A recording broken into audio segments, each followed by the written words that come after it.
ನಮಸ್ಕಾರ ಸ್ನೇಹಿತರೆ, ಎಲ್ರಿಗೂ ಸ್ವಾಗತ ನಮ್ಮ ಕನ್ನಡ ಟ್ರೇಡರ್ ಯೂಟ್ಯೂಬ್ ಚಾನೆಲ್ನಲ್ಲಿ. ಸ್ನೇಹಿತರೆ, ನಾವು ಇವತ್ತಿನ ದಿವಸ ಸೆಬಿಯ ಒಂದು ಹೊಸ ರೂಲ್ಸಿನ ಬಗ್ಗೆ ತಿಳ್ಕೊಳ್ಳೋಣ. ಸೊ ನೀವು ಆಲ್ರೆಡಿ ಥಂಬ್ನೇಲ್ನ ನೋಡಿಬಿಟ್ಟೆ ಬಂದಿದ್ದೀರಾ. ಸೊ ಸೆಬಿದು ಒಂದು ಹೊಸ ರೂಲ್ಸ್ ಬಂದಿದೆ.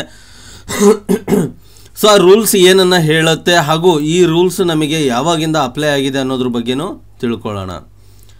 ಸ್ನೇಹಿತರೆ, ಸೆಬಿಯ ಈ ರೂಲ್ಸ್ ಏನಿದೆ ಇದು ನಮಗೆ ಜನವರಿ 1ನೇ ತಾರೀಕಿನಿಂದ ಆಲ್ರೆಡಿ ಅಪ್ಲೈ ಆಗೋಗಿದೆ. ಎಸ್, ಜನವರಿ 1, 2024ರಿಂದ ಆಲ್ರೆಡಿ ಈ ಒಂದು ರೂಲ್ ಏನಿದೆ ಇದು ಅಪ್ಡೇಟ್ ಆಗೋಗಿದೆ ಹಾಗೂ ಎಲ್ಲರಿಗೂ ಇದು ಅನುಗುಣವಾಗಿದೆ ಹಾಗೂ ಎಲ್ಲರಿಗೂ ಇದು ಅಪ್ಲಿಕೇಬಲ್ ಆಗಿದೆ. ಸೊ ಏನಪ್ಪ ಈ ರೂಲು, ಯಾವಾಗ ಬಂದಿದ್ದು, ಏನು ಇದು ಅಂತ ಹೇಳ್ಬಿಟ್ಟು ಈ ಒಂದು ವಿಡಿಯೋದಲ್ಲಿ ಸಂಪೂರ್ಣವಾದ ಮಾಹಿತಿಯನ್ನು ತಿಳ್ಕೊಳ್ಳೋಣ. ವಿಡಿಯೋನ ಕೊನೆವರೆಗೂ ನೋಡಿ ಹಾಗೂ ನಿಮಗೇನಾದರೂ ಪ್ರಶ್ನೆಗಳು, ಡೌಟ್ಸು, ಕ್ವಶನ್ಸು ಇದ್ದರೆ ಕಮೆಂಟ್ ಸೆಕ್ಷನನ್ನು ನೀವು ದಯವಿಟ್ಟು ಬಳಸ್ಕೊಳ್ಳಿ ಸ್ನೇಹಿತರೆ. ನಿಮ್ಮ ಕಮೆಂಟು ನಮಗೊಂದು ರೀತಿಯಾದಂತಹ ಸ್ಫೂರ್ತಿ, ನಮಗೆ ಇನ್ನೂ ಹೆಚ್ಚು ಕೆಲಸ ಮಾಡಬೇಕು ಅಂತ ನಮಗೆ ಪ್ರೋತ್ಸಾಹವನ್ನು ನೀಡುತ್ತೆ. ಸ್ನೇಹಿತರೆ, NSDL ಸರ್ಕ್ಯುಲರ್ ಮತ್ತು CDSLದು ಎರಡೂ ಸರ್ಕ್ಯುಲರ್ಸು ಸಹ ಬಂದಿದೆ. ಸೊ NSDLನ ಸರ್ಕ್ಯುಲರ್ ಅಂತ ಹೇಳಿದ್ರೆ ನಂಬರ್ ಬಂದ್ಬಿಟ್ಟು NSDL/policy/2029/0185. ಅದೇ ರೀತಿ CDSL/OPS/DP/policy/2023/745. ಸೊ ಈ ಎರಡು ಸರ್ಕ್ಯುಲರ್ ಬಂದಿದೆ. ಇವಾಗ NSDLನ ಸರ್ಕ್ಯುಲರ್ ಬಂದಿದ್ದು ಯಾವಾಗ ಅಂತ ಹೇಳಿದ್ರೆ ಡಿಸೆಂಬರ್ 28, 2023ಕ್ಕೆ. ಯಾವಾಗ? ಡಿಸೆಂಬರ್ 28, 2023ಕ್ಕೆ NSDLನ ಒಂದು ಸರ್ಕ್ಯುಲರ್ ಬಂದಿದೆ. ಅದೇ ರೀತಿ CDSLನವರು ಅವರಿಗಿಂತ ಮುಂಚೆ ಅಂದರೆ ಡಿಸೆಂಬರ್ 22, 2023ಕ್ಕೆ ಈ ಒಂದು ಸರ್ಕ್ಯುಲರನ್ನು ಹೊರಡಿಸಿದ್ದಾರೆ. ಸೊ ಆ ಒಂದು ಸರ್ಕ್ಯುಲರ್ ಏನು ಹೇಳುತ್ತಪ್ಪ ಅಂತ ಹೇಳಿದ್ರೆ, ಇವಾಗ ನೋಡಿ ಸ್ನೇಹಿತರೆ, ನಾವು ತೊಗೊಂಡಂಥ ಶೇರ್ಸ್ಗಳನ್ನು ಅಥವಾ ಒಂದು ಬಾಂಡ್ ಇರಬಹುದು, ಅದನ್ನು ನಾವೇನು ಮಾಡ್ತೀವಿ, ನಾವು ತೊಗೊಂಡಂಥ ಶೇರ್ಸ್ಗಳನ್ನು ನಾವೇನು ಮಾಡ್ತೀವಪ್ಪ ಅಂತ ಹೇಳಿದ್ರೆ ನಮ್ಮ ಫ್ಯಾಮಿಲಿ ಮೆಂಬರ್ಸಿಗೆ ಕೊಡಬೇಕಾಗತ್ತೆ. ಅಂತಹ ಒಂದು ಸಂದರ್ಭದಲ್ಲಿ ಅಥವಾ ನೀವು ನಿಮ್ಮ ಅಜ್ಜಂದರಾಗಿದ್ದರೆ ಮೊಮ್ಮಕ್ಕಳಿಗೋ ಮೊಮ್ಮಗಳಿಗೋ ಅಥವಾ ಸೊಸೆಗೋ ಅಥವಾ ಮಗನಿಗೋ ಈ ರೀತಿಯಾಗಿ ಶೇರನ್ನು ಟ್ರಾನ್ಸ್ಫರ್ ಮಾಡಬೇಕು ಅಂತ ಇಟ್ಕೊಳ್ಳೋಣ. ಸೊ ಅಂಥ ಸಂದರ್ಭದಲ್ಲಿ ಮುಂಚೆ ಏನಾಗಿತ್ತಪ್ಪ ಅಂತ ಹೇಳಿದ್ರೆ ಈ ಪ್ರೊಸೆಸ್ಸು ತುಂಬಾ ಒಂದು TDS ಆಗಿತ್ತು. ಸೊ ಇವಾಗ ಏನು ಮಾಡಿದ್ದಾರೆ ಅಂತ ಹೇಳಿದ್ರೆ ಇದಕ್ಕೊಂದು ಸ್ಟ್ರೀಮ್ ಲೈನನ್ನು ತಂದಿದ್ದಾರೆ ಸ್ನೇಹಿತರೆ. ಸೊ ಏನಪ್ಪ ಅಂತ ಹೇಳಿದ್ರೆ ಮುಂಚೆ ನೀವು ಒಂದು ಪೇಪರ್ ಫಾರ್ಮ್ಯಾಟನ್ನು ತೊಗೊಂಡು ಅದನ್ನು ಫಿಲ್ಲಪ್ ಮಾಡಿ ಎಲ್ಲ ಡೀಟೇಲ್ಸ್ನ ಎಂಟ್ರ್ ಮಾಡಿ ನಿಮ್ಮ ಬ್ರೋಕರ್ನ ಕಾಂಟ್ಯಾಕ್ಟ್ ಮಾಡಿ ಅವರಿಗೆ ಮೇಲ್ ಮಾಡಿ ಅಥವಾ ಒಂದು ಪೋಸ್ಟಲ್ ಮೇಲನ್ನು ಮಾಡಬೇಕಾದಂತಹ ಸಂದರ್ಭಗಳು ಇತ್ತು ಮುಂಚೆ.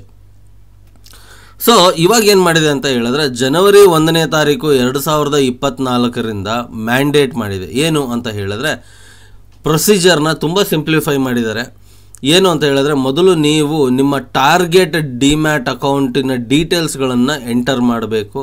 ಅವರ ಪ್ಯಾನ್ ನಂಬರ್ ಆಗಿರಲಿ, ಅವರ DP ID ಆಗಿರಲಿ, ಕ್ಲೈಂಟ್ ID ಆಗಿರಲಿ, ಎಲ್ಲ ಒಂದು ಇನ್ಫಾರ್ಮೇಷನನ್ನು ಬೆನಿಫಿಷರಿಯಾಗಿ ಆ್ಯಡ್ ಮಾಡಬೇಕು. ಎಲ್ಲಿ ಆ್ಯಡ್ ಮಾಡಬೇಕು ಅಂತ ಹೇಳಿದ್ರೆ ನಿಮ್ಮ ಡಿಮ್ಯಾಟ್ ಅಕೌಂಟಿನ ಒಳಗಡೆಗೆ ಆ್ಯಡ್ ಮಾಡಬೇಕು. ಎಸ್ ಸ್ನೇಹಿತರೆ, ಇವಾಗ ಇದು ಬ್ಯಾಂಕಿಂದ ಬ್ಯಾಂಕಿಗೆ ನಾವು ಹಣವನ್ನು ಟ್ರಾನ್ಸ್ಫರ್ ಮಾಡಬೇಕಾದ್ರೆ ಎಷ್ಟು ಸುಲಭವಾಗಿ ಮಾಡ್ತೀವೋ ಅಷ್ಟೇ ಸುಲಭವಾಗಿ ಇವಾಗ ಇದನ್ನು ಸ್ಟ್ರೀಮ್ಲೈನ್ ಕೂಡ ಮಾಡಿದ್ದಾರೆ ನಮ್ಮ ಸೆಬಿಯವರು. ತುಂಬ ಒಂದು ಒಳ್ಳೆಯ ಕೆಲಸವನ್ನು ಮಾಡಿದ್ದಾರೆ ಅಂತ ಅನ್ಕೊತೀನಿ ನಾನು. ಸೊ ಇದಾದ ನಂತರ ಏನಾಗುತ್ತೆ ಅಂತ ಹೇಳಿದ್ರೆ ನೀವು ಒಂದು ಫಾರ್ಮ್ ಇರುತ್ತೆ, ಅದನ್ನು ಡೌನ್ಲೋಡ್ ಮಾಡಿ ನಿಮ್ಮ ಒಂದು ಉದಾಹರಣೆಗೆ ಇವಾಗ ICICI ಅಂತ ಹೇಳಿದ್ರೆ ICICI ಡಿಮ್ಯಾಟಿನ ಒಂದು ಅಕೌಂಟು ಅಂದರೆ ICICI ಡೈರೆಕ್ಟಿನ ಯಾವುದೇ ಒಂದು ಬ್ರ್ಯಾಂಚಿಗೆ ಹೋಗಿ ನೀವು ಕೊಡಬಹುದು. ಎಸ್, ಯಾವುದೇ ಒಂದು ಬ್ರ್ಯಾಂಚಿಗೆ ಹೋಗಿ ಡಿಮ್ಯಾಟ್ ಅಕೌಂಟ್ ಸರ್ವಿಸಸ್ ಇರೋ ಬ್ರ್ಯಾಂಚ್ಗೆ ಹೋಗಿ ನೀವು ಕೊಡಬಹುದು ಸ್ನೇಹಿತರೆ. ಇಲ್ಲ ಅಂತ ಹೇಳಿದ್ರೆ ಏನು ಮಾಡ್ಬೋದು, ಒಂದು ಪೋಸ್ಟಲ್ ಮೇಲ್ ಮಾಡಿದ್ರೆ ಮುಗಿದೋಯ್ತು, ಹೆಡೇಕ್ ಇಲ್ಲ. ಕರೆಕ್ಟಾ? ಸೊ ಇದಾದ ನಂತರ ಏನಾಗುತ್ತೆ ಅಂತ ಹೇಳಿದ್ರೆ ಇದಾದ ನಂತರ ಬೆನಿಫಿಷಿಯರಿ ಟಾರ್ಗೆಟ್ ಡೀಟೇಲ್ಸ್ನ ಎಂಟರ್ ಮಾಡಾದ್ಮೇಲೆ ಒಂದು ಶಾರ್ಟ್ ಆ್ಯಂಡ್ URL ಜನರೇಟ್ ಆಗುತ್ತೆ.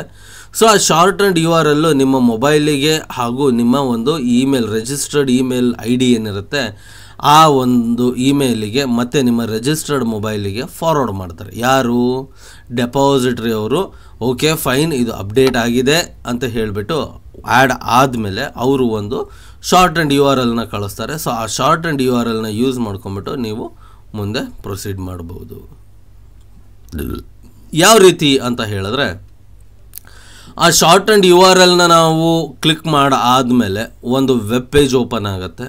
ಸೊ ವೆಬ್ ಪೇಜ್ ಓಪನ್ ಆದಾಗ ಅದರಲ್ಲಿ ನೀವು ಯಾರಿಗೆ ಒಂದು ಹಣವ ಅಥವಾ ನಿಮ್ಮ ಒಂದು ಡಿಮ್ಯಾಟ್ ಅಕೌಂಟಲ್ಲಿ ಇರ್ತಕ್ಕಂಥ ಒಂದು ಬೆನಿಫಿಷರಿನ ಆ್ಯಡ್ ಮಾಡಿರ್ತೀರ, ಯಾರನ್ನು ನೀವು ಆ್ಯಸ್ ಅ ಬೆನಿಫಿಷರಿ ಅಂತ ಆ್ಯಡ್ ಮಾಡಿರ್ತೀರ ಅವರ ಡೀಟೇಲ್ಸು ಪ್ರತಿ ಒಂದನ್ನು ಅಲ್ಲಿ ಅಪ್ಡೇಟ್ ಆಗಿರ್ತಕ್ಕಂತಹದ್ದು.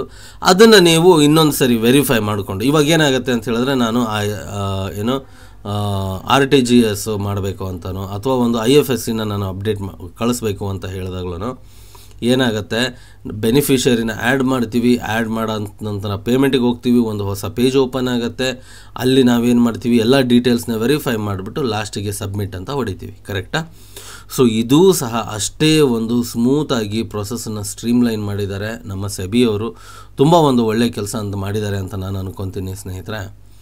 ಆಮೇಲೆ ಇದೆಲ್ಲ ಆದ ನಂತರ ನೀವು ಒಂದು DIS ಏನಿರುತ್ತೆ ಆ DISನ ತೊಗೊಂಡ್ಬಿಟ್ಟು ಟ್ರಾನ್ಸ್ಫರ್ ಮಾಡ್ಬೋದು. ಒಂದು ವೇಳೆ ಆಫ್ ಮಾರ್ಕೆಟ್ ಟ್ರಾನ್ಸ್ಫರ್ ಮಾಡಬೇಕು ಅಂತ ಹೇಳಿದ್ರೆ ಒಂದು DISನ ತೊಗೊಂಡ್ಬಿಟ್ಟು ಸೈನ್ ಮಾಡಿಬಿಟ್ಟು ಕೊಡಬೇಕಾಗತ್ತೆ ಸ್ನೇಹಿತರೆ, ಅಲ್ವಾ? ಇದೇ ಸೇಮ್ ಪ್ರೋಸೆಸನ್ನು ನೀವು ಒಂದು ವೇಳೆ ಫಾಲೋ ಮಾಡಿದ್ದೇ ಆಯಿತು ಅಂತ ಹೇಳಿದ್ರೆ, ನೀವು ನಿಮ್ಮ ಲವ್ಡ್ ಒನ್ಸಿಗೆ ನಿಮ್ಮ ಡಿಮ್ಯಾಟ್ ಅಕೌಂಟಲ್ಲಿ ಇರ್ತಕ್ಕಂಥ ಶೇರ್ಸ್ಗಳನ್ನು ನೀವು ಟ್ರಾನ್ಸ್ಫರ್ ಕೂಡ ಮಾಡಬಹುದು. ತುಂಬಾ ಒಂದು ಅನುಕೂಲಕರವಾಗಿರ್ತಕ್ಕಂತಹ ಒಂದು ಸನ್ನಿವೇಶ ಇದೆ ಸ್ನೇಹಿತರೆ. ಇದೇ ರೀತಿಯಾದಂತಹ ಸೆಬಿ ರಿಜಿಸ್ಟರ್ಡ್ ಒಬ್ಬರು ಬ್ರೋಕರ್ನ ಬಗ್ಗೆ ನಾನು ಇವತ್ತು ನಿಮಗೆ ಇಂಟ್ರೊಡ್ಯೂಸ್ ಮಾಡೋಕ್ಕೆ ಹೋಗ್ತಾ ಇದ್ದೀನಿ. ಸೊ ಇವರು ಈಗ ಒಂದು ಫುಲ್ ಸರ್ವಿಸ್ ಬ್ರೋಕರ್ನ ನಾವು ತೊಗೊಂಡ್ವಿ ಅಂತ ಹೇಳಿದ್ರೆ ಏನಾಗುತ್ತೆ, ಅಲ್ಲಿ ನಿಮಗೆ ಚಾರ್ಜಸ್ ಚೂರು ಜಾಸ್ತಿ ಇರುತ್ತೆ. ಅದೇ ಡಿಸ್ಕೌಂಟ್ ಬ್ರೋಕರ್ಸ್ ಅಂತ ನಾವು ಮಾತಾಡಿದ್ವಿ ಅಂತ ಹೇಳಿದ್ರೆ ಅಲ್ಲಿ ನಮಗೆ ಚಾರ್ಜಸ್ಸು ಸಹ ತುಂಬ ಕಡಿಮೆ ಇರುತ್ತೆ. ಸೊ ನಾನು ಇವತ್ತು ನಿಮಗೆ ಇಂಟ್ರೊಡ್ಯೂಸ್ ಮಾಡೋಕ್ಕೆ ಹೋಗ್ತಾ ಇರ್ತಕ್ಕಂಥ ಬ್ರೋಕರ್ಸ್ ಯಾವುದು ಅಂತ ಹೇಳಿದ್ರೆ ಸ್ನೇಹಿತರೆ, it is none other than Alice blue. Yes ಸ್ನೇಹಿತರೆ, ಈ ಅಲೈಸ್ ಬ್ಲೂ ಬ್ರೋಕರ್ ಅವ್ರು ಏನಿದ್ದಾರೆ ಅಂತ ಹೇಳಿದ್ರೆ, ಇವರು ಮಲ್ಟಿಪಲ್ ಅವಾರ್ಡ್ಸನ್ನು ವಿನ್ ಮಾಡಿದ್ದಾರೆ. ಅಂದರೆ ಇವರು ಬೇಕಾದಷ್ಟು ಅವಾರ್ಡ್ಗಳನ್ನು ಗೆದ್ದಿರ್ತಕ್ಕಂಥದ್ದು. MCX ಕೂಡ ಇವರಿಗೆ ಅವಾರ್ಡನ್ನು ಕೊಟ್ಟಿದೆ, ಬೆಸ್ಟ್ ಬ್ರೋಕಿಂಗ್ ಹೌಸ್ ಸೌತ್ 2018 ಅಂತ, ಅಲ್ವಾ? ಅದಾದ ನಂತರ NSEಯಿಂದ 2021ರಲ್ಲಿ ಇವರಿಗೆ ಒಂದು ಅವಾರ್ಡ್ ಬಂದಿದೆ, top 3 contributors in equity derivatives in the southern region ಅಂಥೇಳಿ.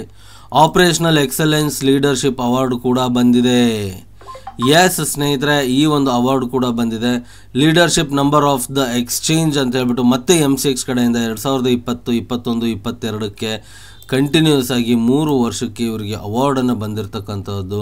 ಅಂಥ ಒಂದು award winning SEBI registered stock broker ಸ್ನೇಹಿತರೆ ಇವರು. ಇಲ್ಲಿ ನೋಡಿ, ನೀವು ಕೆಳಗಡೆಗೆ ಬಂದ್ರಿ ಅಂತ ಹೇಳಿದ್ರೆ ನಿಮಗೆ ಸೆಬಿ ಬಗ್ಗೆ ಮಾಹಿತಿ ಹಾಗೂ ಇವರ ಒಂದು ರಿಜಿಸ್ಟ್ರೇಷನ್ ಬಗ್ಗೆ ನಿಮಗೆ ಸಂಪೂರ್ಣವಾದ ಮಾಹಿತಿಗಳು ಇಲ್ಲಿ ಸಿಗುತ್ತೆ.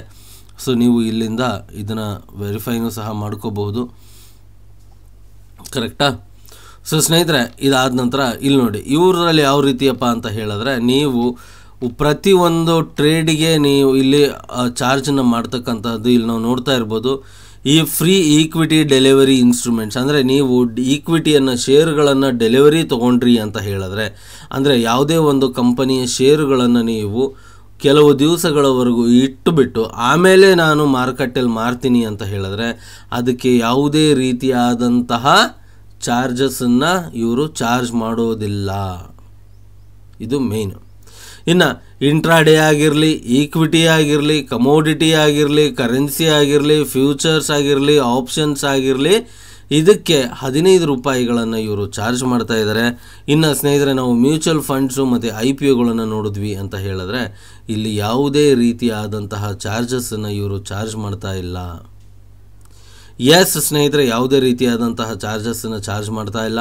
ಅಷ್ಟೇ ಅಲ್ಲ ಸ್ನೇಹಿತರೆ, ಅಲೈಸ್ ಬ್ಲೂನವರು ನಿಮಗೆ ಅಂತಾನೆ, ಇನ್ವೆಸ್ಟರ್ಸ್ಗೆ ಅಂತಾನೆ ಏನು ಮಾಡ್ತಾ ಇದ್ದಾರೆ, ಎಜುಕೇಷನಲ್ ಟ್ರೈನಿಂಗ್ ಪ್ರೋಗ್ರಾಮ್ಸ್ಗಳನ್ನು ಕಂಡಕ್ಟ್ ಮಾಡ್ತಾರೆ. ಎಸ್ ಸ್ನೇಹಿತರೆ, ಇವರು ಎಜುಕೇಷನಲ್ ಟ್ರೈನಿಂಗ್ ವೆಬಿನಾರ್ಸ್ಗಳನ್ನು ಸಹ ಕಂಡಕ್ಟ್ ಮಾಡ್ತಾರೆ. ಅದರಲ್ಲಿ ಪೇಯ್ಡ್ ವೆಬಿನಾರ್ಸು ಸಹ ಇರತಕ್ಕಂಥದ್ದು ಹಾಗೂ ಫ್ರೀ ವೆಬಿನಾರ್ಸು ಸಹ ಇರುತ್ತೆ. ನೀವು ನಿಮ್ಮ ಒಂದು ಸ್ಕಿಲ್ಸ್ನ ಡೆವಲಪ್ ಮಾಡಲಿಕ್ಕೆ ನಿಮಗೆ ಅನುಕೂಲ ಆಗಲಿ ಅನ್ನೋ ಒಂದು ಉದ್ದೇಶದಿಂದಾಗಿ ಇವರು ನಿಮಗೋಸ್ಕರವಾಗಿ ಇಷ್ಟೆಲ್ಲ ಒಂದು ಪರಿಶ್ರಮವನ್ನು ಪಡ್ತಾ ಇದ್ದಾರೆ. ಸೊ ನೀವು ಇಲ್ಲಿ ಅಕೌಂಟನ್ನು ಓಪನ್ ಮಾಡಬೇಕು ಅಂತ ಹೇಳಿದ್ರೆ ನೋಡಿ, ಡಿಸ್ಕೌಂಟ್ ಬ್ರೋಕರ್ ಅಂತ ಹೇಳಿದ್ರೆ ಸುಮಾರು ಡಿಸ್ಕೌಂಟ್ ಬ್ರೋಕರ್ಸ್ಗಳಲ್ಲಿ ನಿಮಗೆ ಚಾರ್ಜಸನ್ನು ಚಾರ್ಜ್ ಮಾಡ್ತಾರೆ ಡಿಮ್ಯಾಟ್ ಅಕೌಂಟನ್ನು ಓಪನ್ ಮಾಡಲಿಕ್ಕೆ. ಆದರೆ ಅಲೈಸ್ ಬ್ಲೂನವರು ನಿಮಗೆ ಡಿಮ್ಯಾಟ್ ಅಕೌಂಟನ್ನು ಓಪನ್ ಮಾಡಲಿಕ್ಕೆ ಯಾವುದೇ ರೀತಿಯಾದಂತಹ ಚಾರ್ಜಸನ್ನು ಚಾರ್ಜ್ ಮಾಡ್ತಾ ಇಲ್ಲ. ಜೊತೆಗೆ ನಿಮಗೆ ಸ್ಟಾಕ್ಸನ್ನು ನೀವು ಡೆಲಿವರಿ ಆಗಿ ತೊಗೊಂಡ್ರೆ ನಿಮಗೆ ಯಾವುದೇ ರೀತಿಯಾದ ಚಾರ್ಜ್ ಇಲ್ಲ.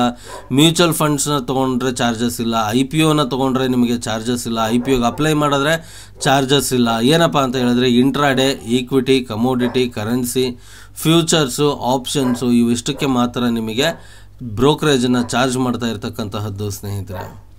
ಸೊ ಇವರ ಒಂದು ಡಿಮ್ಯಾಟ್ ಅಕೌಂಟನ್ನು ನೀವು ಓಪನ್ ಮಾಡಬೇಕು ಅಂತ ಹೇಳಿದ್ರೆ ನಾನು ಡಿಸ್ಕ್ರಿಪ್ಷನಲ್ಲಿ ಲಿಂಕನ್ನು ಕೊಟ್ಟಿದ್ದೀನಿ.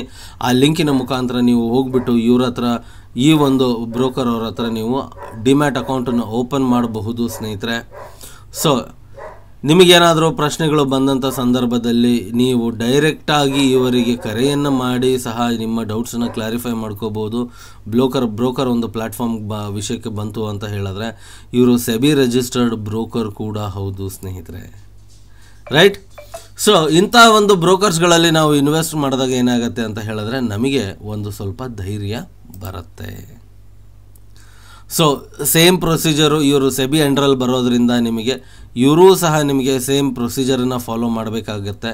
ಇಲ್ಲಿ ಊರ ಹತ್ರನೂ ಅಷ್ಟೇ ಸ್ನೇಹಿತರೆ, ನಿಮಗೆ ಏನು ಫಂಡ್ ಅಲ್ಲ, ಶೇರ್ಸ್ಗಳನ್ನು ನೀವು ನಿಮ್ಮ ಅಳಿಯಂದ್ರಿಗೋ, ಮಗಳಿಗೋ, ಅಥವಾ ಮಾವಂದ್ರಿಗೋ, ಅಥವಾ ತಂದೆಗೋ, ತಾಯಿಗೋ, ಹೆಂಡತಿಗೋ, ಅಥವಾ ಯಾರಿಗಾದರೂ ನೀವು ಶೇರ್ಸ್ಗಳನ್ನು ನೀವು ಟ್ರಾನ್ಸ್ಫರ್ ಮಾಡಬೇಕು ಅಂತ ಹೇಳಿದ್ರೆ ಈ ಒಂದು ಪ್ರೊಸೀಜರನ್ನು ನೀವು ಫಾಲೋ ಮಾಡಿದ್ರಿ ಅಂತ ಹೇಳಿದ್ರೆ ಖಂಡಿತವಾಗ್ಲೂ ಇವಾಗ ಈಸಿ ಮಾಡಿದ್ದಾರೆ ಸೆಬಿಯವರು. ಅದೇ ರೀತಿ ಎಲ್ಲ ಬ್ರೋಕರ್ಸು ಇದನ್ನು ಫಾಲೋ ಮಾಡಬೇಕು. ಸೊ ಸೆಬಿ ರಿಜಿಸ್ಟರ್ಡ್ ಬ್ರೋಕರು ಇವರು ಸಹ ಅವಾರ್ಡ್ ವಿನ್ನಿಂಗ್ ಬ್ರೋಕರ್ಸ್ ಆಗಿದ್ದು ಇವರು ಸಹ ಅದನ್ನು ಫಾಲೋ ಮಾಡ್ತಾ ಇರ್ತಾರೆ. ಸೊ ಸ್ನೇಹಿತರೆ, ಮತ್ತಿನ್ಯಾಕೆ ತಡ ಅಲ್ವಾ, ಅಕೌಂಟ್ ಓಪನ್ ಮಾಡೋದಿತ್ತು ಅಂತ ಹೇಳಿದ್ರೆ ಡಿಸ್ಕ್ರಿಪ್ಷನಲ್ಲಿ ಲಿಂಕ್ ಇದೆ, ಖಂಡಿತವಾಗ್ಲೂ ಅಕೌಂಟನ್ನು ಓಪನ್ ಮಾಡಿ ಅಂತ ಹೇಳ್ತಾ ಇವತ್ತಿನ ಈ ವಿಡಿಯೋನ ಮುಗಿಸ್ತಾ ಇದ್ದೀನಿ ಸ್ನೇಹಿತರೆ. ಮತ್ತೆ ಸಿಗೋಣ ಮುಂದಿನ ವಿಡಿಯೋದಲ್ಲಿ. ಅಲ್ಲಿಯವರೆಗೂ ಎಲ್ರಿಗೂ ನಮಸ್ಕಾರ. ಜೈ ಹಿಂದ್, ಜೈ ಕರ್ನಾಟಕ.